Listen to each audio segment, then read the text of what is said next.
తెలంగాణ రాష్ట్ర కుర్మ యువజన చైతన్య సమితి మనతో పాటు శ్యామ్ కుర్మ గారు ఉన్నారు. సార్ చెప్పండి, అసలు మంత్రి పదవి బిర్లా ఐలయ్యకి ఎందుకు ఇవ్వాలని అనుకుంటున్నారు? అసలు మంత్రి పదవి బీర్లా ఐలన్నకు ఎందుకు ఇవ్వద్దు అని చెప్పేసి ఫస్ట్ అనుకుంటున్నాము. ఎందుకంటే మంత్రి పదవి అనేది ఏదో ఒక క్రియేషన్ చేసేది కాదు.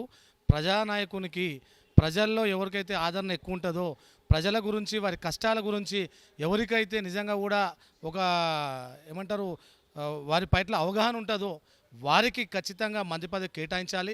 ఎందుకంటే ఆయన నిస్వార్థపరుడు, ఎప్పుడు కూడా ఎక్కడ మచ్చలేని మనిషి, డబ్బులు ఇంకేదైనా స్కామ్లు చేసినటువంటి చరిత్ర కూడా లేనటువంటి మనిషి.